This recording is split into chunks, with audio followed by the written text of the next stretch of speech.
নমস্কার, আমি দীপক কুমার মুস্তাফি, সাংবাদিক, এবং ক্যামেরায় রয়েছে সাংবাদিক গৌর ঘোষ। আমরা বার্তা হরিণঘাটা চ্যানেলের পক্ষ থেকে আজকে হাজির হয়েছিলাম কলকাতা প্রেস ক্লাবে। হ্যাঁ, অবশ্যই সাংবাদিকদের তো আমাদেরই জায়গা প্রেস ক্লাব। তো প্রেস ক্লাবে মূলত আজকে আমাদের ইন্ডিয়ান জার্নালিস্ট অ্যাসোসিয়েশনের একটি অ্যানুয়াল মিটিং ছিল, অর্থাৎ এজিএম ছিল। সেই এজিএমে আমরা নদিয়া জেলার হয়ে বা হরিণঘাটা, চাকদার বা কল্যাণীর হয়ে আমরা ওখানে গিয়েছিলাম আজকে সেই নিউজ কভার করার জন্য। মূলত আজকে যে এজিএম হলো, সেই এজিএমে আমাদের নদিয়া জেলার থেকে অলরেডি আগেই পুনরায় নির্বাচিত হয়েছেন সুখেন্দু আচার্য, এবং নদিয়া জেলা থেকে আরো একজন নবনিযুক্ত আমাদের সদস্যা ওখানে রাজ্য কমিটিতে আমাদের ইনপুট করা হয়েছে বা করেছেন, সেটা হচ্ছে সোমা পাল। আমরা হাজির ছিলাম এবং সেই অনুষ্ঠান সারাদিন ধরে চলেছে। সেখানে বিভিন্ন ধরনের বক্তব্য হয়েছে, গঠনমূলক আলোচনা হয়েছে, এবং মূলত ওখানে বিভিন্ন জেলার থেকে যে সমস্ত সাংবাদিকরা উপস্থিত ছিলেন তারা নিজস্ব মতবাদ ব্যক্ত করেছেন। আগামী ভবিষ্যৎ পরিকল্পনা কি হতে পারে তার সুশৃঙ্খলভাবে আলোচিত হয়েছে, এবং আমাদের যারা রাজ্য নেতৃত্ব ছিলেন তারা তাদের উত্তর দিয়েছেন। সম্ভাব্য আগামী দিনের পরিকল্পনা কি হতে পারে, কি সাংবাদিকদের সুযোগ সুবিধা হতে পারে, সুবিধা অসুবিধাই কি হতে পারে, তার পুঙ্খানুপুঙ্খ আলোচনা হয়েছে, এবং নতুন একটি কমিটিও আবার নির্বাচিত হয়েছে। এই অনুষ্ঠানে মূলত ব্রেকিং এর মধ্যে কিছু সাংবাদিকদের বন্ধুরা তারা গান গেয়েছেন, সঙ্গীত পরিবেশন করেছেন, আবৃত্তি পরিবেশন করেছেন, এবং সবশেষে আমাদের যেটা পাওনা সেটা হচ্ছে আমাদের, আপনারা জানেন যে আমাদের আগামী 11ই এপ্রিল নতুন একটি পূর্ণাঙ্গ সিনেমা মুক্তি পেতে চলেছে, সেটা হচ্ছে পুরাতন। সেই পুরাতনের যিনি প্রযোজক এবং অভিনেত্রী, আমাদের বাংলার বিখ্যাত অভিনেত্রী ঋতুপর্ণা সেনগুপ্ত। সেই ঋতুপর্ণা সেনগুপ্ত আমাদের এই প্রেস ক্লাবে, অর্থাৎ এই অ্যাসোসিয়েশনের এজিএমে তিনি এসেছিলেন, এবং তিনি তার সুচিন্তিত বক্তব্য তিনি পেশ করেছিলেন, এবং তার আগামী পুরাতন যে সিনেমা রিলিজ পেতে চলেছেন সেই সম্পর্কিত বিষয়ে আলোকিত করেছেন। এবং সেই সঙ্গে আরো একটি পাওনা, শ্রেষ্ঠা, যাকে আপনারা সবাই চেনেন যে প্লেব্যাক সিঙ্গার হিসেবে, তিনি কিছুদিন আগে যে বহুরূপী সিনেমায় যে মুক্তি পেয়েছিল, সেই বহুরূপী সিনেমায় যে বিখ্যাত গান 3টি করেছিলেন সেই প্লেব্যাক সিঙ্গার শ্রেষ্ঠা, তিনিও হাজির ছিলেন এবং তিনিও তার সঙ্গীত পরিবেশন করেছিলেন। মোট কথা, আমাদের এই ইন্ডিয়ান জার্নালিস্ট অ্যাসোসিয়েশনের আজকের যে অনুষ্ঠান সারাদিনের টোটাল সাকসেসফুল, এবং আমরাও আপ্লুত, আমরাও খুশি হয়েছি। সারাদিন ধরে চলেছে।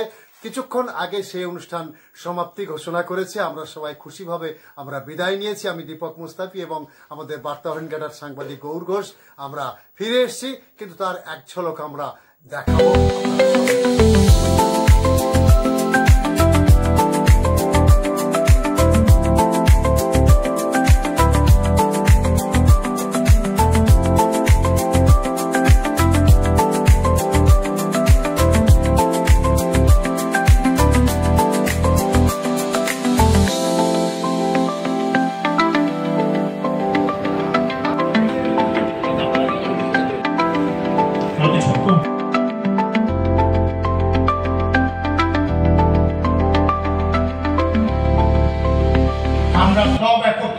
কাজ করব, ইভেন এই কাজকে সাফল্যমণ্ডিত করতে হবে, এই অঙ্গীকার করলাম।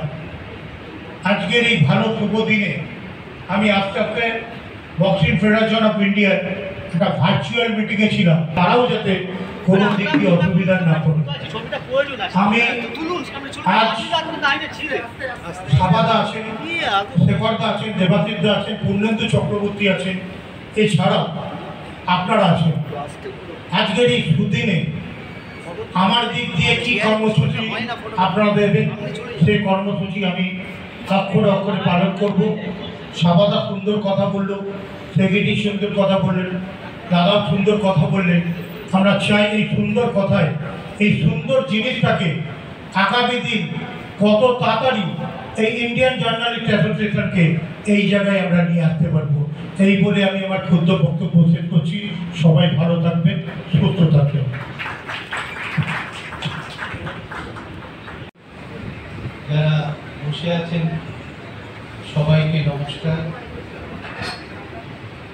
আমি তো আইজের সঙ্গে বহুদিন ধরে যুক্ত ছিলাম। আইজের বয়স 102, আমার বয়স এখন 80। 1962 সালে সাংবাদিকতা অভিনন্দন জানাই।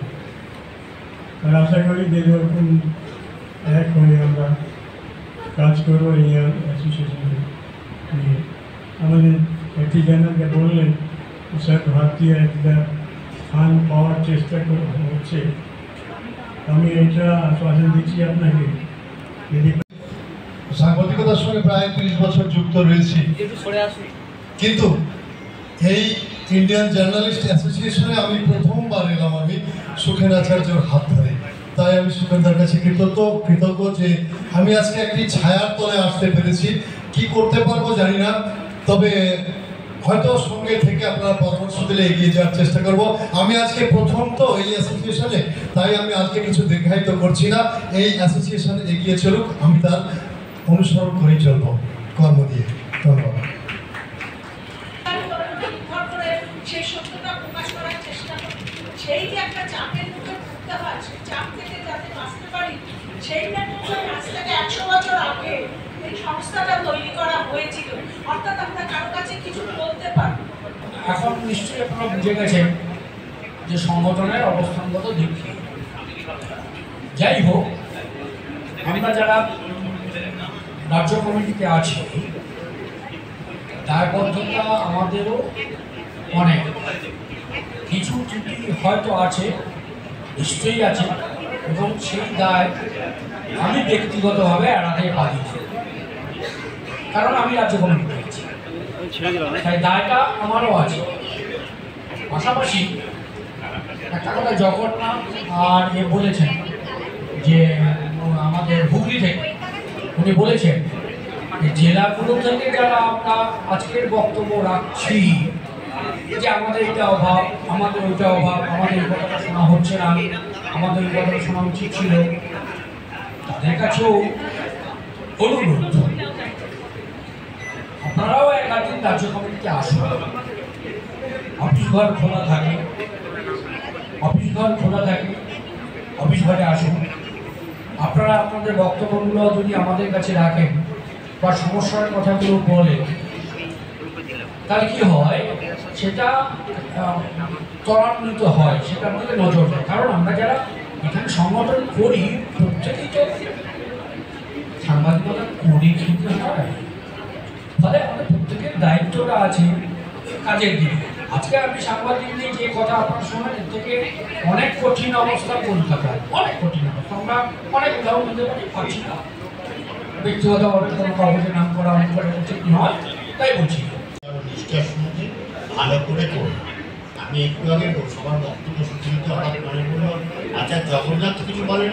আমি বললাম কই জগন্নাথ সে কি নেই, আসেনি। আমরা সে পূর্ণপুকুর লোকদের কথা মনে রাখি। আইটিএর দীর্ঘ ইতিহাস বলার সময় এখন নয়।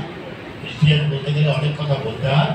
আমি আইটিএর দীর্ঘ বছরের মেম্বার। এই কলকাতা প্রেস ক্লাব যেখানে অনুষ্ঠান করছে সেখানে আমি নেতৃস্থানীয় আছে, যেখানে অনুষ্ঠানটা করছে। আমার কিছু বলা দরকার ছিল, প্রয়োজন ছিল, আর আমার দেবাশিস ভাই বারবার বলছে, তাই দু চার কথা বললাম। আজকাল আমি সময় নেব না, অন্য একটা অনুষ্ঠান এখানে আছে, সেখানে আমি ছেড়ে দিচ্ছি। পরে আপনাদের সঙ্গে ভালোভাবে আলোচনা করবো।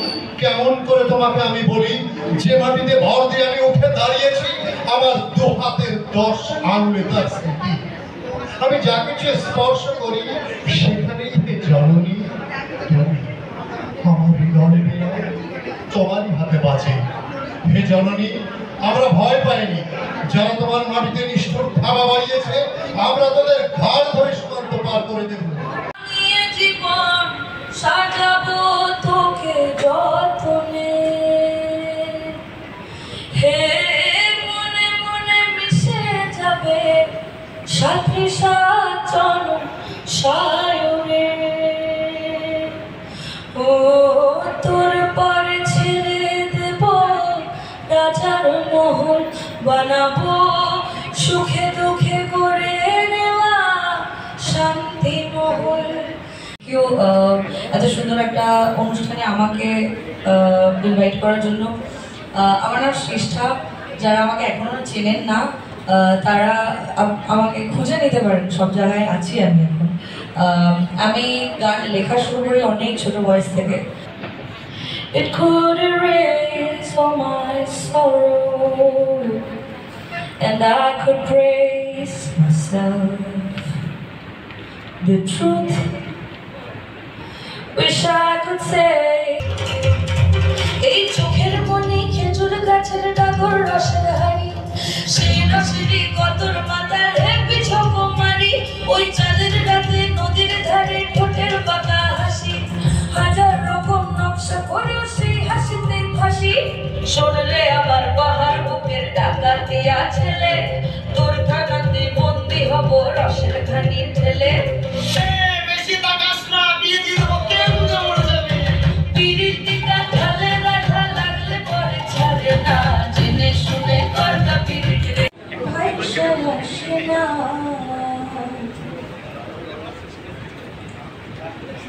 খোলায় দিব নকশের বাতি, ধরব বাপের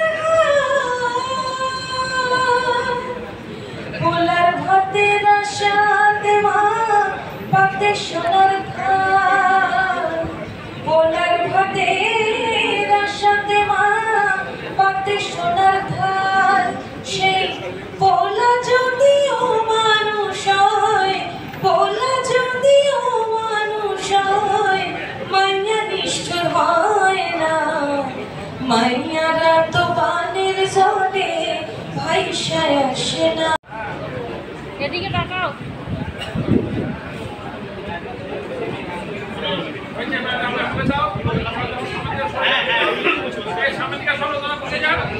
গুণগত প্রসাদ গুণে দর্শককে মন দখল করে নেন, এর বাইরেও বাংলা ছবির প্রতি একটা দায়িত্ব আছে। আমি দায়িত্ব নিয়ে বলতে পারি একজন সাংবাদিক হিসেবে, ওনার ছবি প্রযোজনার কোনো প্রয়োজন ছিল না। উনি যে কোনো ছবিতে অভিনয় করলেও যে ধরনের ছবি হোক সেটা বক্স অফিস হিট হতো। কিন্তু আজকে বাংলা ছবির কথা আমাদের ভাবতে হচ্ছে।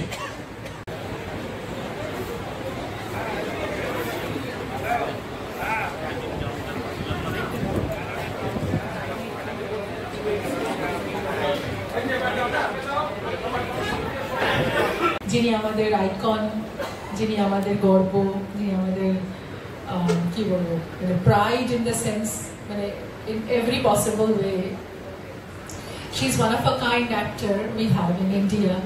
যার যিনি Satyajit Ray to Shakti Samanta to everybody, উনি একদম এফর্টলেসলি ট্রাভেল করেছেন ফ্রম বেঙ্গল টু বলিউড। উনি সব জায়গায় ওনার স্বাক্ষর রেখে গেছেন। আর তার সাথে সাথে উনি একটা বিউটিফুল ফ্যামিলি রেজ করেছেন, যার ওনার ছেলেমেয়েরা এবং ওনার নাতি নাতিরা আজকে ফিল্ম ইন্ডাস্ট্রি সুযোগ্য জায়গায় আছে। তো ওনার একটা বিরাট জার্নি। তো সেই জার্নির সঙ্গে সঙ্গে উনি আজকে ওনার 80 বছর বয়স, কিন্তু তাহলে উনি একটা বাংলা ছবি করতে আগ্রহী হয়েছেন। সেটা আমাদের কাছে একটা খুব বড় পাওয়ার জায়গা। এই কারণে বলছি যে উনি আমার সঙ্গে এমনি কথা বলতে, উনি আমার কাজ খুব পছন্দ করেন এবং আমাকে স্নেহ করেন। এমনি কথা বলতে বলতে বলেছিলেন যে আমি না অনেকদিন কোনো বাংলা ভাষায় ছবি করিনি, তো আমার খুব ইচ্ছা করছে যে একটা বাংলা ল্যাঙ্গুয়েজে ছবি করতে, যেটা আমি নিজের ভাষায় কথা বলতে পারবো। তা আমার খুব কথাটা ভালো লেগেছিল এবং আমাকে বলেছিলেন যে ঋতুপর্ণা, তুমি যদি কিছু করো আমি খুব আগ্রহী হব যদি একটা কাজ আমরা একসাথে করতে। তো সেই থেকে ভেবে ভেবে আমি একটা ভাবছিলাম যে ওনাকে আমি একটা কিছু তো আমাকে যোগ্য কিছু ওনাকে দিতে হবে। তো এরকমই সুমন ঘোষ আমার সাথে একটা উপন্যাসনী ডকুমেন্টারি নিয়ে কথা বলতে আসেন। তখন সুমন বলে যে মমতা শঙ্কর আর